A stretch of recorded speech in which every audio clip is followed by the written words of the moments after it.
Assalamualaikum warahmatullahi wabarakatuh. Bismillah, masyaallah, la yashukul khaira ilallah. Bismillah, masyaallah, la yasrifu su'a ilallah. Bismillah, masyaallah, ma kana min ni'matin faminallah. Bismillah, masyaallah, la hawla wa la quwwata illa billah. Alhamdulillah. Alhamdulillahilladzi anzala al-kitaba tibyana likulli syai'in wa huda wa busra wa rahmatal muslimin. Asyhadu an la ilaha illallah wahdahu la syarika lah wa asyhadu anna Muhammadan abduhu wa rasuluh. Allahumma salli wa sallim ala sayyidina Muhammadin wa ala alihi wa sahbihi ajmain wa man tabi'ahu bi ihsanin ila yaumiddin, amma ba'd. Qala ta'ala fi kitabil karim. A'udzu billahi minasyaitonir rajim. Bismillahirrahmanirrahim.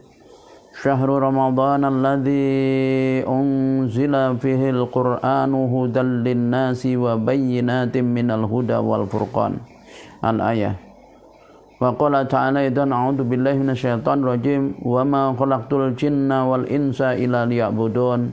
Shadaqallahul adzim. Bapak, Ibu, kaum muslimin yang dirahmati oleh Allah, wabil khusus jamaah Masjid As-Siddiq Kalipancur yang dirahmati oleh Allah. Alhamdulillah, puji syukur atas nikmat-nikmat Allah SWT. Kita kembali dipertemukan oleh Allah pada pagi hari ini melalui media sosial kita di bulan yang mulia, bulan Ramadan. Dan alhamdulillah kita telah memasuki hari yang ketujuh. Mudah-mudahan apa yang kita lakukan, apa yang kita jalani berubah amalan-amalan di bulan ini wabil khusus Allah terima sebagai amal soleh kita dan menjadi penggugur dosa-dosa kita. Amin, Allahumma amin. Salawat dan salam tak lupa kita aturkan kepada junjungan kita Nabiullah Muhammad sallallahu alaihi wasallam beserta keluarga beliau, juga pengikut-ikutnya yang setia mengikuti tuntunannya hingga akhir zaman. Bapak Ibu yang dirahmati Allah, Allah Subhanahu wa taala berfirman, a'udzu billahi minasyaitonir rajim. Syahrul Ramadan alladzi unzila fihi al-Qur'anu hudal lin-nasi wa bayyinatin minal huda wal furqan. Syahrul Ramadan, bulan Ramadan adalah bulan yang diturunkan di dalamnya Al-Quran. Syahrul Ramadan alladzi unzila fil Qur'an, di mana Quran ini hudal linnas, petunjuk bagi manusia, wa bainati minal huda wal furqan, dan menjelaskan petunjuk itu sendiri, dan dia juga menjadi pembeda antara hak dan batil. Allah Subhanahu wa taala juga berfirman, a'udzu billahi minasyaitonir rajim, wa ma khalaqtul jinna wal insa illa liya'budun, dan tidaklah aku ciptakan jin manusia kecuali untuk beribadah. Oleh karena itu, Bapak Ibu yang rahmati Allah, sesungguhnya kehadiran kita di dunia, maksud dan tujuan Allah menciptakan kita adalah untuk ibadah. Ibadah bermakna ata'atu bi amirillah wastanibu an-nawahi, perintah Allah dan menjauhi larangan-larangannya. Nah, bagaimana agar hidup kita bernilai ibadah? Bapak Ibu yang rahmati Allah, agar hidup kita bernilai ibadah, maka tidak boleh satupun dari sisi kehidupan kita kecuali diatur oleh. Dan Bapak Ibu yang rahmati Allah, aktivitas kita bukan hanya yaitu sholat, puasa, kemudian zakat, haji, tetapi aktivitas kita adalah lebih banyak kepada yakni kita mencari penghidupan. Kalau Bapak Ibu perhatikan, orang bekerja itu hampir rata-rata 8 jam. Mulai dari jam 8 pagi, apalagi kalau orang berkecimpung dalam dunia bisnis. Dunia bisnis hampir waktunya banyak diterjunkan untuk dunia bisnis. Maka kalau sampai bisnis kita tidak bernilai ibadah di hadapan Allah SWT, maka sungguh merugilah kita, Bapak Ibu yang dirahmati Allah. Bagaimana agar bisnis kita, usaha kita, upaya kita mencari penghidupan itu bernilai ibadah? Maka tidak ada pilihan kecuali kita harus tunduk patuh dengan aturan Allah SWT dalam hal syariat, yaitu bisnis syariat, yakni mencari penghidupan. Karena Allah sesungguhnya telah mengatur, sebab Al-Quran adalah petunjuk bagi manusia. Seperti yang Allah katakan, bahwa di bulan Ramadan ini Allah turunkan pertama Al-Quran kepada baginda Rasul Muhammad SAW untuk menjadi guidance bagi seluruh manusia di dalam menjalani penghidupan atau kehidupannya. Seperti yang Allah katakan, Syahrul Ramadan allati unzila fil Qur'an hudal linnasi wa bainati minal huda wal furqan. Bulan Ramadan ini adalah bulan yang diturunkan di dalamnya Al-Quran. Yang Al-Quran itu menjadi pedoman hidup bagi manusia, bagaimana menjalani kehidupannya. Juga petunjuk itu sendiri dan dia pembeda antara hak dan batil. Oleh karena itu Allah SWT merintahkan kita untuk tunduk patuh kepada apa yang ada di dalam Al-Quran. Ya, Bapak Ibu yang dirahmati Allah, sebagaimana yang Allah katakan, wala mu'minatin idza qadallahu wa rasuluhu amran ayakuna lahumul khiyaratu min amrihim. Tidak layak bagi mukmin laki mukmin perempuan apabila Allah telah memutuskan, yaitu hukum untuk perkara yang dihadapi, memiliki pilihan terhadap hukum yang lain.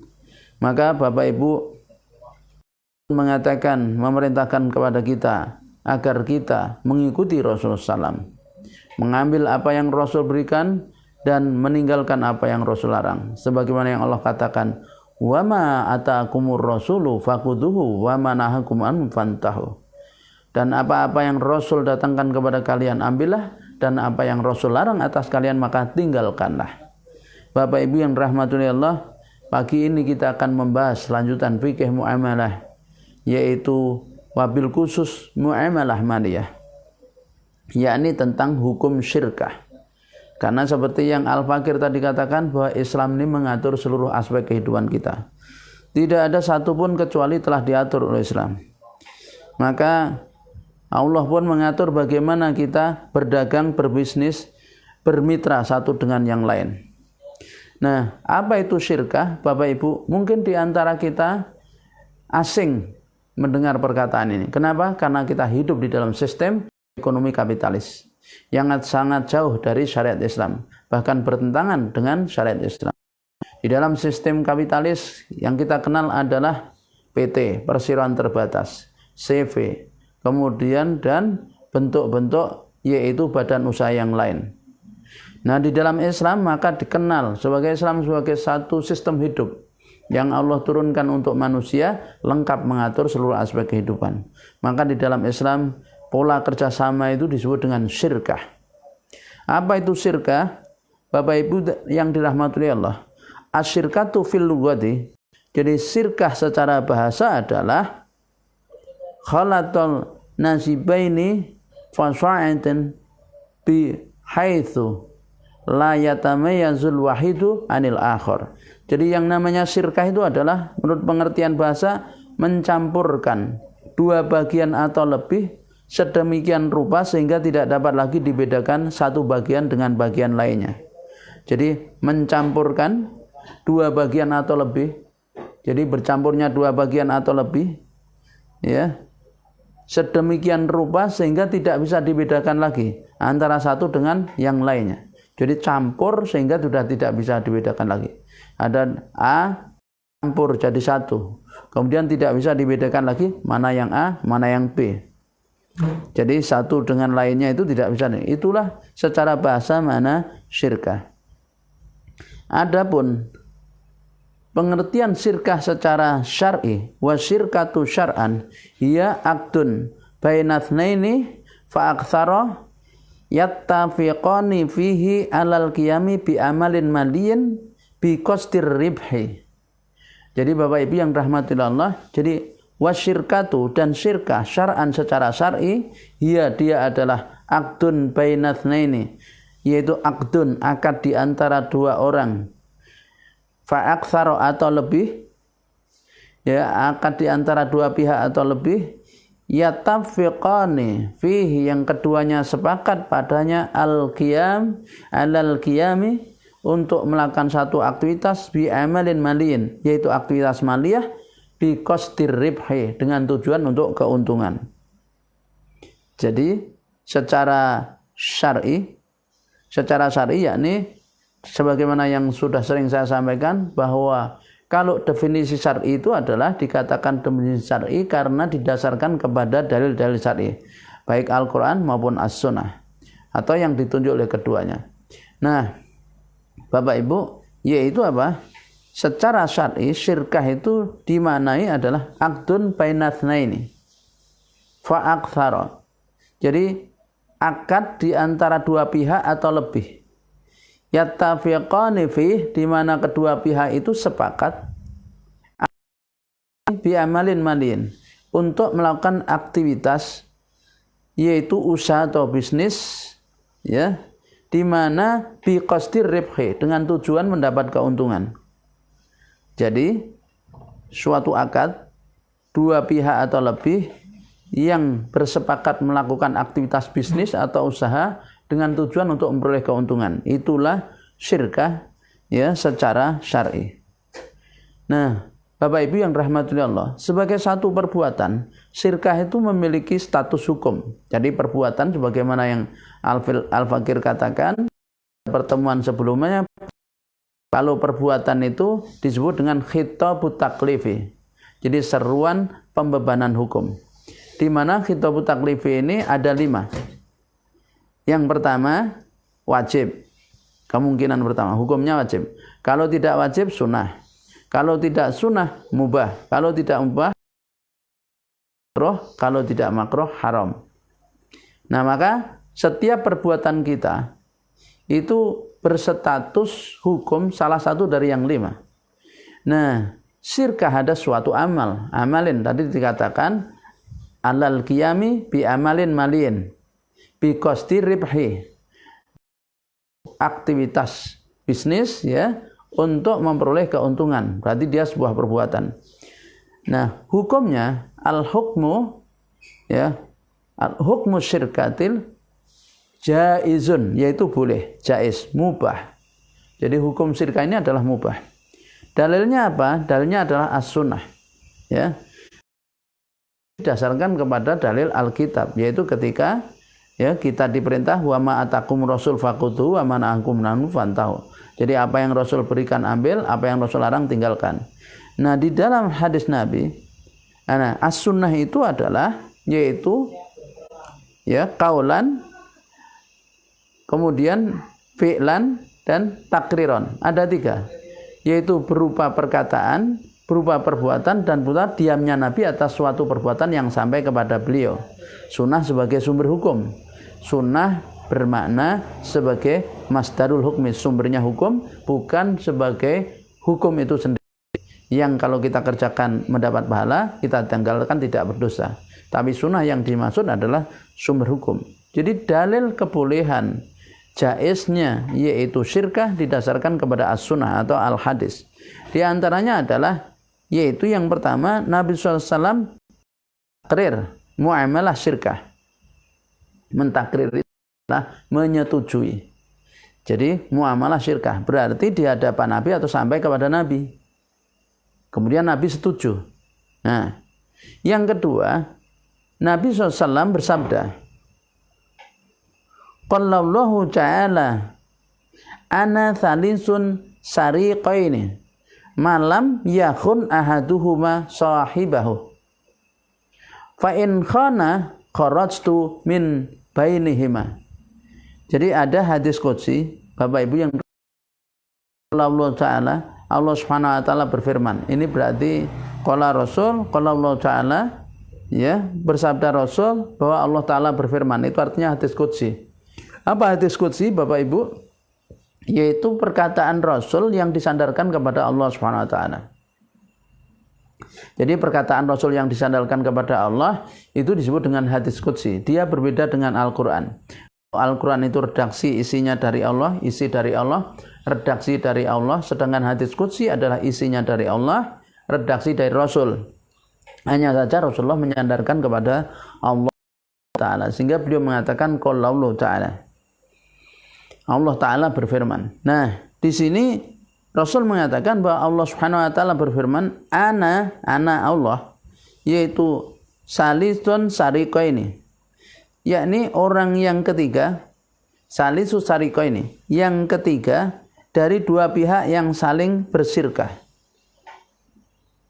Malam yakun ahaduma sahibahu, selama ya salah satu dari keduanya tidak mengkhianati temannya. Jadi Allah berfirman di dalam hadis qudsi ini, aku adalah pihak ketiga dari dua pihak yang bersirkah selama salah satunya tidak mengkhianati yang lainnya. Fa in khana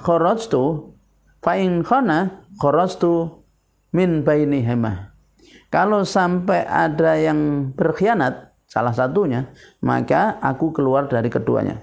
Hadis riwayat Imam Abu Dawud dan Imam Baihaqi ad-Daraqutni.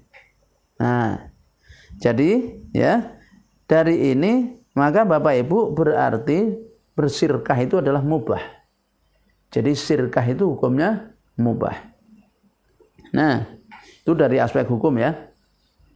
Dan kalau ya didasarkan sirkah itu dimaksudkan untuk yaitu mencari nafkah karena kewajiban menghidupi anak dan istrinya, menafkahi anak dan istri, maka sirkahnya menjadi ibadah mubah tapi yang berpahala. Nah, kemudian Bapak Ibu, sebagai satu hukum, satu perbuatan, sirkah yang hukumnya jaiz itu punya syarat dan rukun. Ya, syarat dan rukun. Nah, rukun itu Bapak Ibu, kalau salah satu saja tidak ada, maka tidak sah. Ingat ya, seperti rukun sholat. Seperti kemarin rukun akad. Yang ada 3 itu. Ya, rukun akad. Masih ingat ya? Rukun akad itu ada 3. Yaitu 2 orang yang berakad, kemudian ma'qud alaih, ya, objek akad, dan sigod. Nah, itu rukunnya. 2 orang yang berakad atau lebih, ma'qud alaih, dan sigod redaksi, yakni ijab qabul. Nah, rukun sirkah juga ada 3.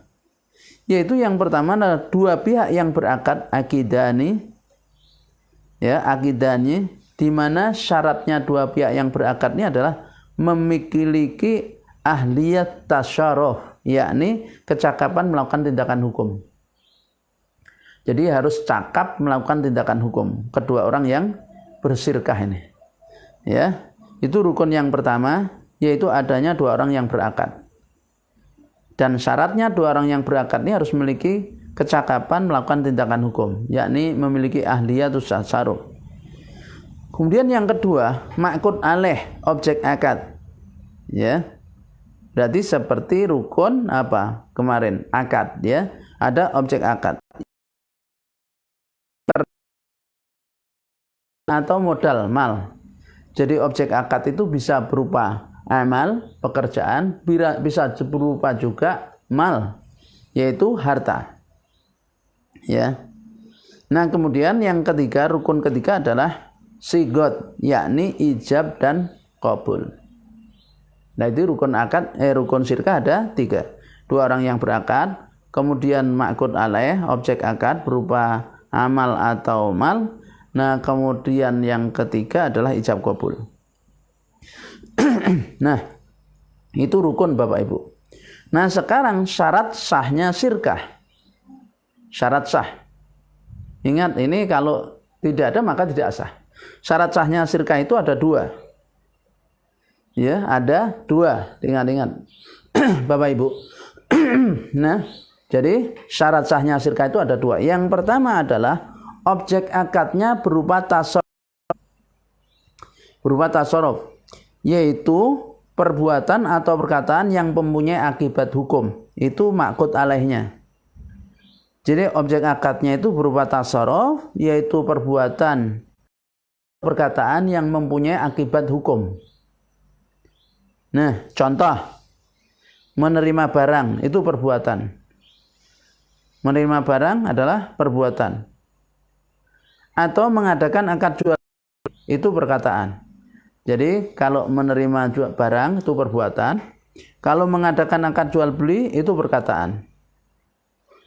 Jadi ma'qud alaih dari syirkah itu perbuatan atau perkataan yang mempunyai akibat hukum. Ya. Contoh perbuatan itu adalah menerima barang, contoh perkataan itu adalah akad jual beli. Nah, kemudian yang kedua, syarat sah yang kedua adalah akadnya, objek akadnya dapat diwakilkan. Jadi objek akadnya itu dapat diwakilkan, yakni qabilan lil wakalah. Jadi objek akadnya dapat diwakilkan. Ya. Nah, qabilun lil wakalah. Jadi bisa diwakilkan agar keuntungan syirkah menjadi hak bersama di antara para syarik atau mitra usaha. Jadi agar keuntungan syirkah menjadi hak bersama di antara para syarik atau mitra usaha. Jadi objek akadnya itu dapat diwakilkan agar keuntungan syirkah itu menjadi hak bersama di antara para syarik, yaitu para mitra usaha. Nah itu syarat sahnya syirkah itu dua. Objek akadnya berupa tasarruf, bisa perbuatan atau perkataan yang memiliki akibat hukum. Dan yang kedua, objek akadnya itu harus bisa diwakilkan agar keuntungan syirkahnya menjadi hak bersama yaitu para syarik atau mitra usaha. Nah, Bapak Ibu yang dirahmati Allah, kemudian atau usaha atau badan usaha ini memiliki macam-macam atau ada ragamnya. Jadi beragam. Ya, di mana secara garis besar macam syirkah itu ada dua. Satu syirkah amlak, kedua syirkah akad. Apa?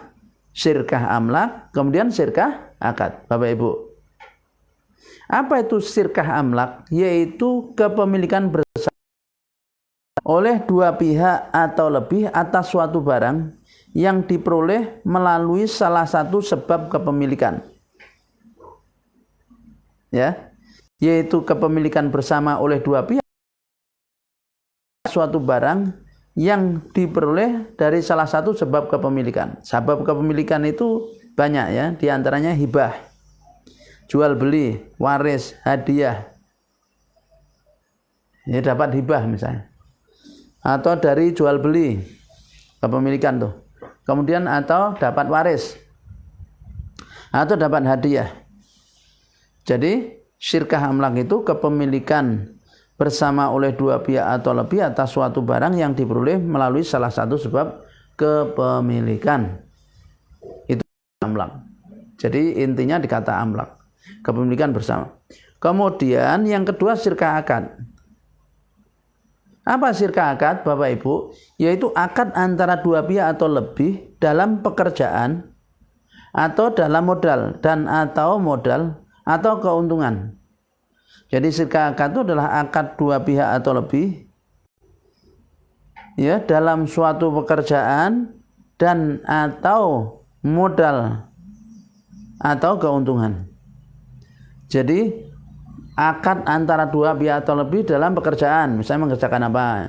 Atau pekerjaan dan modal, ada yang satu pekerjaan dan satunya modal, atau satu pekerjaan atau dalam hal keuntungan. Ini syirkah akad. Nah, ya. Sekarang kalau tadi ada syirkah amlak, syirkah akad. Syirkah amlak itu adalah kepemilikan bersama. Ya, atas suatu barang yang diperoleh melalui salah satu sebab kepemilikan. Sedangkan syirkah akad adalah akad di antara dua belah pihak, ya, dalam suatu pekerjaan atau satu modal atau yaitu keuntungan. Nah, Bapak Ibu yang rahmatullah Allah, kemudian syirkah akad itu ada berapa macam? Yaitu ada 5 macam. Ada berapa? Ada 5 ya, ada 5 macam. Syirkah akad itu ada 5 macam. 1 syirkah inan, 2 ya syirkah abdan, 3 syirkah mudharabah, 4 syirkah wujuh, 4 syirkah wujuh, kemudian 5 syirkah mufawadah. Jadi ada inan, abdan, mudharabah, wujuh, mufawadah. Jadi inan, abdan, mudharabah, wujuh, mufawadah. Nah, ada 5 Bapak Ibu. Macamnya sirkah itu ada 5. Ya. Maka harus diingat. Jadi model sirkah inan adalah sirkah antara dua pihak. Jadi sirkah inan itu adalah sirkah antara dua pihak. Pihak pertama pengelola sekaligus pemodal. Pihak pemodal tapi juga terus ikut investasi modal. Nah, itu disebut pihak pertama dalam sirkah inan. Ya. Nah, kemudian pihak kedua pengelola sekaligus pemodal.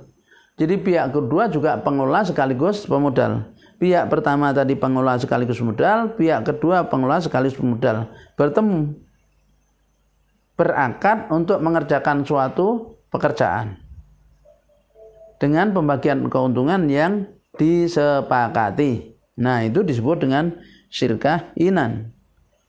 Jadi sirkah inan itu adalah sirkah antara dua pihak atau lebih yang masing-masing memberi kontribusi kerja dan modal.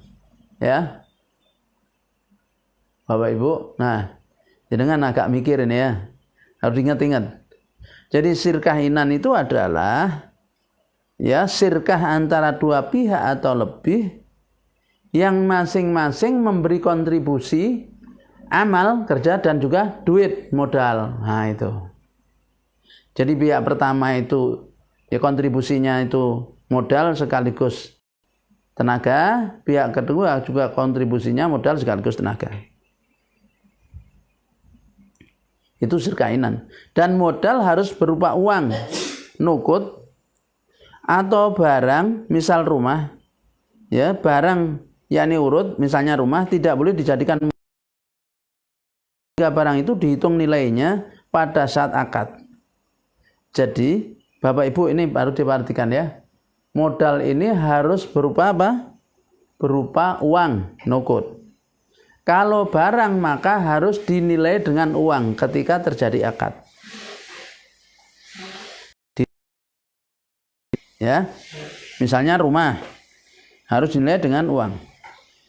Nah, dalam sirkah inan ini keuntungan didasarkan pada kesepakatan. Jadi kesepakatannya berapa? Kesepakatannya berapa? Anu ya, 50-50 wae. Nah, berarti itu. Keuntungan berdasarkan kesepakatan. Adapun kerugian ditanggung oleh masing-masing mitra usaha berdasarkan modal apa yang ditanamkan atau porsi modalnya. Ya, berdasarkan porsi modal. Jadi kalau keuntungan berdasarkan kesepakatan persentase, tapi kalau bisa saja misalnya pihak pertama 40%, pihak kedua 60%, pihak pertama 55%, pihak kedua 45%, misalnya begitu. Yang jelas berdasarkan kesepakatan. Tapi kerugian itu ditanggung masing-masing mitra usaha berdasarkan proporsi modal. Ya. Berarti kalau modal lebih banyak, ruginya lebih banyak. Sesuai dengan proporsinya. Jadi proporsional. Beda dengan keuntungannya tadi kan. Kalau keuntungan itu kan kesepakatan. Nah, dasarnya apa? Diriwayatkan oleh Abdur Razzaq dalam kitab Al-Jami', di mana Ali bin Abi Thalib radhiyallahu anhu berkata, "Al-wadi'atu 'alal mali waribhi 'ala mastalahu alaihi." Jadi yang namanya al-wadi', kerugian didasarkan pada besarnya modal. Kerugian. Sedangkan keuntungan didasarkan kepada kesepakatan masing-masing pihak. Jadi kerugian didasarkan modal, keuntungan didasarkan kepada kesepakatan masing-masing pihak. Itulah sirkah apa tadi? Bapak Ibu, sirkah apa tadi? Sirkah inan. Ya, ini kuliah muamalah ini, fikih muamalah. Ini jenengan agak harus mikir ya. Jangan ngantuk ini, jangan ngantuk ya. Nah, kemudian yang kedua, syirkah abdan. Yang kedua, syirkah abdan. Model syirkah abdan adalah syirkah antara dua pihak. Karena pihak berkontribusi amal atau pekerjaan, dua berkontribusi amal atau pekerjaan. Pihak pertama pelaksana, pihak kedua pelaksana. Jadi pelaksana di sini maksudnya orang yang berkontribusi kerja tanpa memberi modal, ya. Nah, Bapak Ibu, pihak pertama kontribusi kerja, pihak kedua kontribusi kerja. Duh, masa bisa? Ya bisa. Ya. Syirkah abdan ini. Kontribusi kerja itu dapat berupa apa? Bisa berupa kerja pikiran. Seperti penulis. Penulis itu kan kerja pikiran. Nulis terus ya, walaupun ada tangan, aspek tangan ya, tapi yang dominan kan kerja pikiran. Ya. Jadi penulis ya. Nah, Bapak Ibu yang dirahmati oleh Allah. Ya, silahkan kalau yang mau download dan diupload ulang di YouTube. Boleh saja, ya, silahkan. Jadi video-video saya di Facebook, monggo kalau yang mau mendownload kemudian diupload di YouTube dengan buat channel sendiri ya, atas nama channel jenengan silahkan ya. Itu tidak ada royalti, ya. Ini sudah disebarkan. Mudah-mudahan menjadi ilmu yang bermanfaat ya. Jadi Bapak Ibu yang dirahmati Allah, seperti ada satu channel ya yang sudah mengupload ya video saya di FB itu, kemudian dipotong-potong sesuai dengan temanya, kemudian disebarluaskan. Monggo ya, silahkan. Saya malah berharap demikian ya, banyak yang menyebarluaskan pemikiran ini agar di pendapat agar semakin tersebar.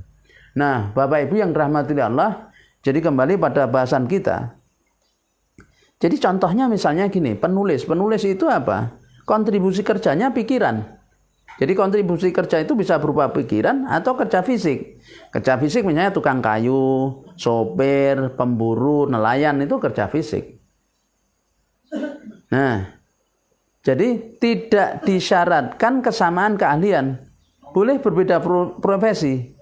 Jadi misalnya begini, ada satu perusahaan yang di situ berupa syirkah abdan. Syirkah abdan, dia membuat satu perusahaan syirkah abdan. Nah, ada yang dia itu keahliannya yaitu kontribusi kerjanya sebagai sopir. Kemudian yang kedua, kontribusi kerjanya sebagai marketing. Kemudian yang ketiga, kontribusi kerjanya sebagai pemikir, yaitu bagian direkturnya. Nah, yang keempat, kontribusi kerjanya misalnya sebagai apa? Nah, macam-macam. Sebagai pelayan, maksudnya tukang bersih-bersihnya, kantornya misalnya. Kemudian yang kelima, kontribusi kerjanya sebagai, nah itu boleh beragam. Ya. Jadi boleh misalnya terdiri dari beberapa tukang kayu dan tukang batu misalnya. Jadi tidak harus sama ya keahlian yang dimiliki. Ini syirkah abdan. Ya. Namun disyaratkan dalam pekerjaan yang dilakukan merupakan pekerjaan halal. Nah, syaratnya pekerjaan yang dilakukan itu pekerjaan halal. Ya, pekerjaan halal itu misalnya apa? Misalnya dia mendirikan rumah sakit. Rumah sakit. Jadi syirkah abdan. Ya, ada satu organisasi di dalamnya berisi organisasi bisnis yang berisi syirkah abdan. 1 dokter, 2 perawat, 3 ada dokter berapa, perawat berapa, kemudian ada sekretaris, ada manajer sebagainya ya. Nah, kemudian ada cleaning service misalnya. Nah, ini satu kelompok. Nah, tentu saja nanti pembagian keuntungannya ya sesuai dengan kesepakatan. Yang dokter berapa persen, yang cleaning service berapa persen, yang perawat berapa persen, yang kemudian berapa persen. Nah, itu kesepakatan. Tapi syaratnya tadi memang pekerjaannya itu harus halal, tidak boleh berubah pekerjaan yang haram. Misalnya merampok, tidak boleh. Kita membuat organisasi perampok misalnya. yang satu bagian mengawasi, yang satu bagian mencari sasaran. Tidak boleh, ini haram hukumnya. Atau misalnya pekerjaannya berburu babi hutan misalnya, berburu babi hutan. Nah itu juga haram. Itu hukumnya haram. Tapi kan yang haramnya dimakan, enggak. Barang yang haram dimakan harganya juga haram. Maka seluruh aktivitas yang terkait dengan itu haram. Nah, keuntungan yang diperoleh dibagi berdasarkan kesepakatan. Nisbahnya boleh sama, boleh juga tidak sama di antara mitra-mitra usaha. Misalnya tadi, orang mendirikan perusahaan. Apa perusahaan apa? Membangun rumah misalnya. Dia orang bersirkah abdan, borong rumah, borongan, ya. Di dalamnya itu sirkah abdan tukang kayu, tukang batu, mandor, kemudian tukang mencari mencari sasaran, mencari klien, marketing, bagian marketing, kemudian bagian belanja, ngerti barang-barang bangunan sebagainya. Nah, ini adalah berkumpul di satu tempat menjadi mitra. Nah, kemudian ya keuntungan yang diperoleh dibagi sesuai dengan kesepakatan masing-masing pihak yang berkontribusi atau bersirkah. Nah, itu sirkah apa tadi? Abdan, ya, sirkah abdan. Nah, jadi Bapak Ibu yang dirahmati Allah. Jadi sirkah abdan itu adalah yaitu ya kesepakatan antara dua pihak atau ya dua pihak ya. Yang pihak pertama berkontribusi amal pekerjaan, pihak kedua juga amal pekerjaan. Ya. Nah, kontribusi kerjanya ini amalnya itu bisa berupa pikiran, bisa berupa fisik. Nah, tidak disyaratkan punya kesamaan kalian, boleh berbeda-beda. Tapi syaratnya jenis pekerjaannya harus pekerjaan yang halal, tidak boleh yang haram. Nah, keuntungannya adalah dibagi berdasarkan prosentase kesepakatan bersama masing-masing pihak yang bersirkah. Itu jenis sirkah yang ke berapa? Kedua. Nah, sekarang ketiga, Bapak Ibu, yaitu sirkah mudharabah. Sirkah mudharabah. Nah, sirkah mudharabah adalah sirkah antara dua pihak atau lebih dengan ketentuan satu pihak memberikan kontribusi kerja, sedangkan pihak lain memberikan kontribusi modal. Maka dikatakan ada sahibul mal, ada mudharabah. Jadi yang begini nih ya, supaya kita merasakan itu dipraktekkan Bapak Ibu, kecil-kecilan begitu, supaya kita itu paham, oh seperti ini ya rasanya kalau bersirkah itu ya. Jadi sirkah mudharabah itu adalah sirkah antara dua pihak atau lebih ya, dengan ketentuan satu pihak memberikan kontribusi amal, yakni sebagai mudharib pekerja, kemudian satu pihak lainnya memberikan kontribusi modal. Nah, dalam sirkah ini Bapak Ibu, kewenangan melakukan tasarruf itu adalah tindakan hukum. Kewenangan melakukan tasarruf itu hanyalah menjadi haknya mudharib. Jadi pemodal tidak berhak turut campur dalam tasarruf. Ya. Jadi dalam sirkah mudharabah ini kewenangan tasarruf itu melakukan tindakan hukum, perbuatan yang berdampak hukum, melakukan tasarruf, melakukan pengelolaan, belanja apa gini dan sebagainya, menentukan belanjanya, jenis barang apa yang dibeli sebagainya. Ya, sementara sahibul mal, pemilik modal tidak berhak turut campur. Namun pengelola ini atau mudharib terikat dengan syarat yang ditetapkan oleh pemodal.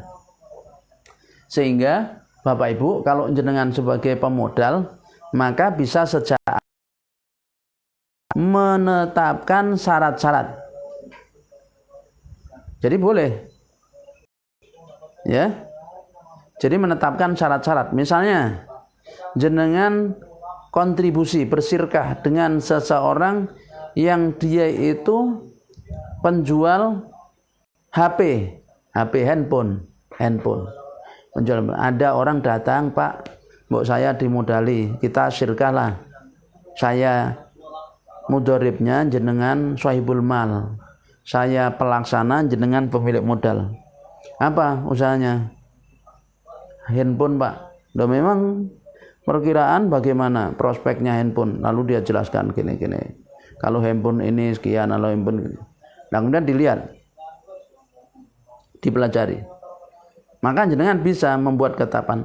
Baik, saya mau investasi sebagai pemodal dan jenengan mudharib, tapi dengan syarat satu, jenengan ya hanya boleh buka di daerah pertokoan ini, daerah sini.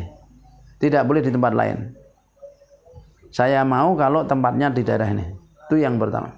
Yang kedua, hanya boleh menjual HP jenis ini. Yang lain tidak boleh. Dan tidak boleh aksesoris. Nah, misalnya gitu. Yang ketiga, panjenengan harus kulaan HP-nya adalah ke toko ini. Nah, itu boleh memberikan syarat seperti itu. Dan syaratnya mengikat bagi mudharib. Itu satu contoh. Nah, sebelum itu maka Bapak Ibu, sirkah mudharabah ini jenis sirkah yang ketiga. Sirkah yang pertama sirkah inan, yang kedua abdan, tiga mudharabah. Ini ya ada beberapa model. Model pertama adalah sirkah antara dua pihak, yaitu pihak pertama pemodal, pihak kedua pengelola. Ya. Pihak pertama pemodal, pihak kedua pengelola. Pertama sahibul mal, pemilik modal, yang kedua adalah mudharib, pelaksana. Itu model yang kedua, Bapak Ibu, sirkah antara dua pihak, yaitu ya, pihak pertama pemodal, pihak kedua pengelola sekaligus pemodal. Ya, pengelola sekaligus pemodal. Nah, model ketiga adalah sirkah antara dua pihak, yaitu pihak pertama gabungan dua pemodal atau lebih. Jadi pihak pertama ini dua pemodal, pemodalnya dua atau lebih atau banyak. Kemudian pihak kedua adalah pengelola. Jadi pihak pertama itu pemodal satu orang atau lebih, pihak kedua pengelola. Model, ya, 3 model. Nah, sirkah mudharabah ini, dalam sirkah mudharabah, keuntungan dibagi sesuai kesepakatan di antara pemodal dan pengelola modal, sedangkan kerugian ditanggung hanya oleh pemodal. Untung itu dibagi kesepakatan antara pengelola dan pemodal, tapi kalau rugi ditanggung oleh pihak pemodal. Nah, jadi ditanggung oleh pihak pemodal. Namun Bapak Ibu, mudharib atau pengelola modal turut menanggung kerugian. Ingat, turut menanggung kerugian jika kerugian itu terjadi karena kesengajaan dari pihak mudharib atau karena melanggar syarat-syarat yang ditetapkan oleh pemodal. Hati-hati Bapak Ibu ya. Jadi kalau mudharib itu mengalami kerugian usahanya itu karena melanggar syarat-syarat yang diberikan oleh pemodal, maka mudharib ikut menanggung. Kalau kerugian itu karena ada dari mudharib, maka mudharib ikut menanggung kerugiannya. Ya, tapi kalau tidak ada unsur kesengajaan dan bukan karena melanggar syarat, maka kerugian itu ditanggung oleh pihak pemodal. Jelas ya, Bapak Ibu? Nah, jadi itulah sirkah mudharabah ya. Mudah-mudahan kita bisa mempraktekkan, jenengan banyak praktekkan ya dalam bentuk kecil-kecilan gitu ya. Untuk menancapkan pemahaman itu dalam diri kita. Itu tadi yang ke berapa? Ketiga ya, ketiga. Yaitu sirkah inan itu pertama, sirkah abdan 2, sirkah ketiga. Nah, sekarang sirkah wujuh. Yang keempat, sirkah wujuh adalah sirkah yang didasarkan pada wujuh, yakni kedudukan, ketokohan atau keahlian seseorang di tengah masyarakat. Jadi sirkah yang didasarkan pada wujuh, yaitu ketokohan, kedudukan, keahlian seorang di tengah masyarakat. Jadi di dasarnya itu ketokohannya, keahliannya atau dudukannya orang itu di tengah masyarakat. Nah, di mana Bapak Ibu di dalam sirkah wujuh ini ada dua. Sirkah wujuh itu ada dua bentuknya. Ya. Yang pertama adalah sirkah wujuh, kategori sirkah mudharabah. Jadi sirkah wujuh, tapi sebenarnya dia. Yang kedua sirkah wujuh yang termasuk kategori sirkah inan. Maksud saya sirkah abdan. Jadi yang kedua adalah ya sirkah wujuh yang terkategori sebagai sirkah abdan. Jadi ada sirkah wujuh yang terkategori sebagai sirkah mudharabah, ada sirkah wujuh yang terkategori sirkah abdan. Nah, ini ada dua. Jadi wujuh itu artinya ketokohan, kedudukan dan keahlian seorang. Model pertama, sirkah wujuh yang terkategori sirkah mudharabah adalah sirkah antara dua pihak. Pihak pertama gabungan dua pengelola atau lebih. Jadi pihak pertama gabungan dua pengelola atau lebih. Pihak kedua ya, pihak pertama gabungan dua pengelola atau lebih. Pihak kedua adalah pemodal. Nah, sirkah wujuh model pertama ini adalah sirkah antara dua pihak. Misal A dan B yang sama-sama memberikan kontribusi kerja.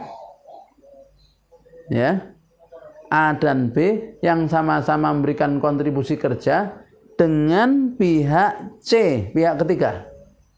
Misalnya C, modal atau mal. Nah, pihak pertama yang memberikan kontribusi kerja tadi, A dan B, itu tokoh masyarakat. Tokoh masyarakat. Nah, sirkah semacam ini hakikatnya termasuk sirkah mudharabah, sehingga berlaku ketentuan-ketentuan sirkah mudharabah padanya. Ya, sirkah wujuh itu dikatakan wujuh karena ketokohannya, karena keahliannya, karena kedudukannya di tengah masyarakat. Tapi dilihat dari apa yang amalnya adalah sirkah mudharabah, sehingga berlaku ketentuan-ketentuan hukum sirkah mudharabah. Paham ya, sirkah mudharabah berarti di pertama tadi, yaitu ya kalau keuntungan didasarkan kepada kesepakatan, sedangkan kerugian adalah yang menanggung adalah yaitu pemilik modal dan pemilik pun akan ya. Kemudian tapi tidak boleh campur dalam pengelolaan, turut campur. Ya.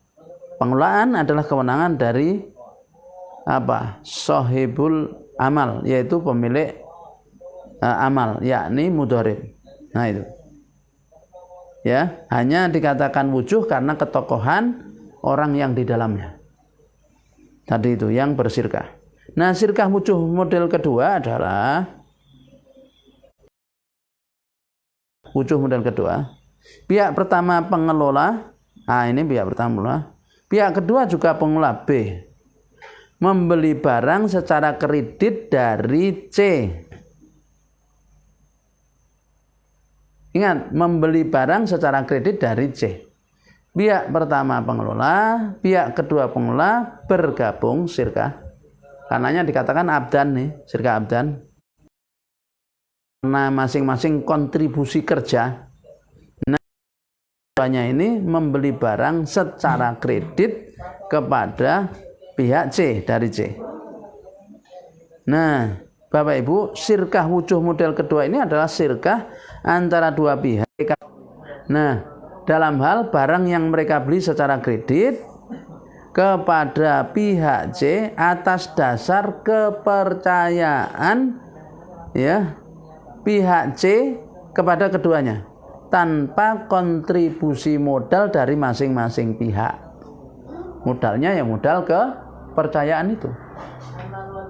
Ya, modal kepercayaan. Ya.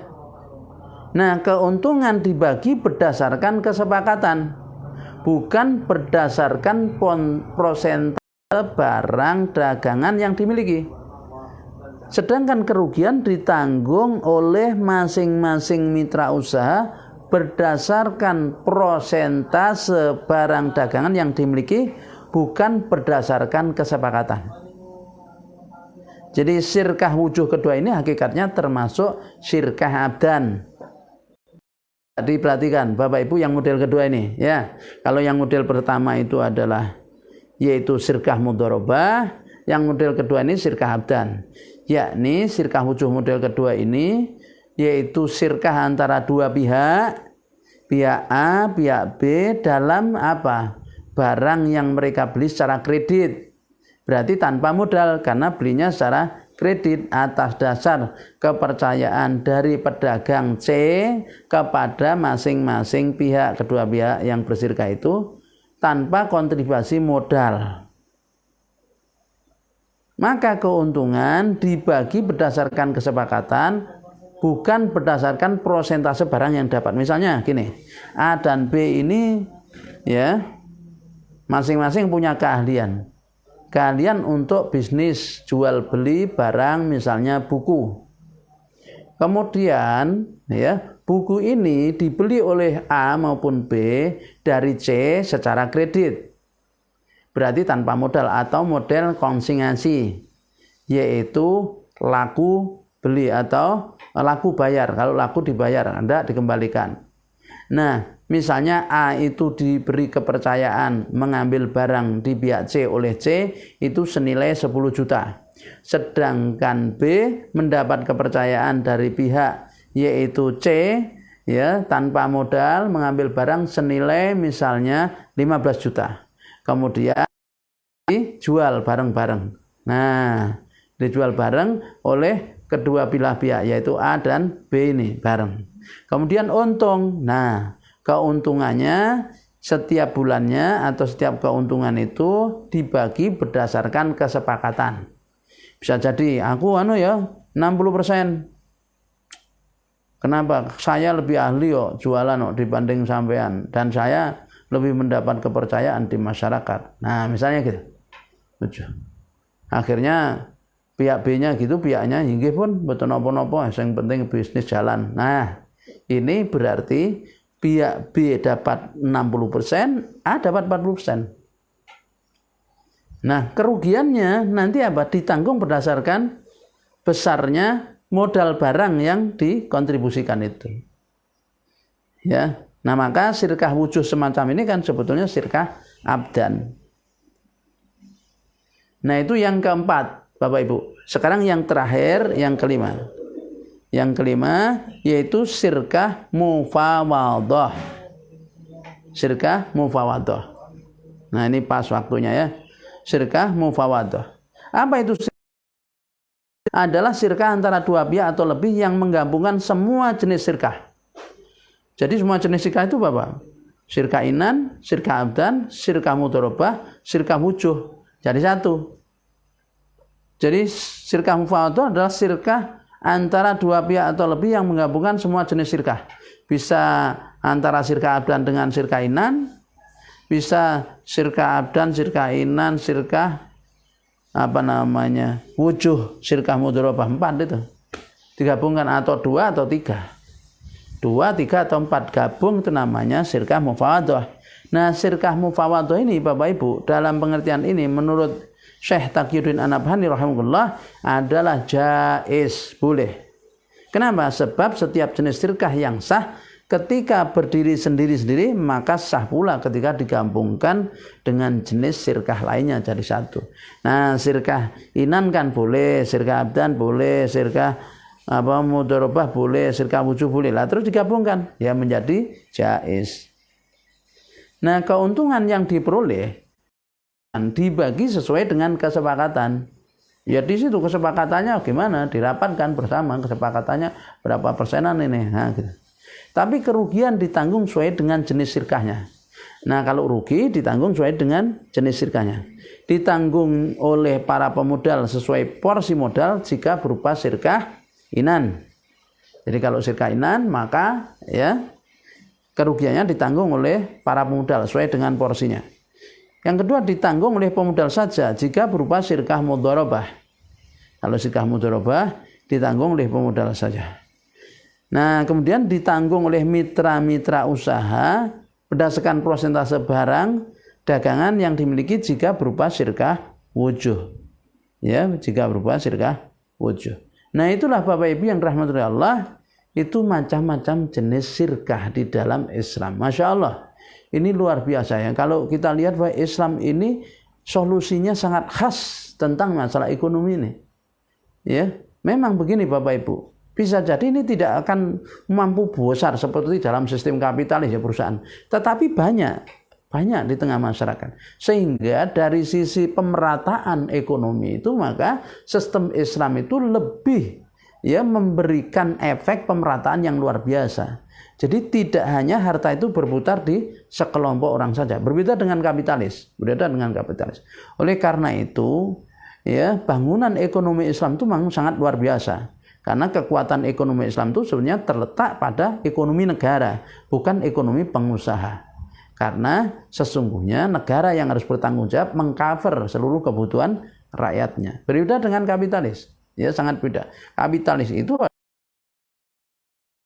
negara itu memelihara pengusaha ini. Oleh karena itu kita lihat bahwa bagaimana dalam kapitalis itu ketimpangannya itu sangat luar biasa.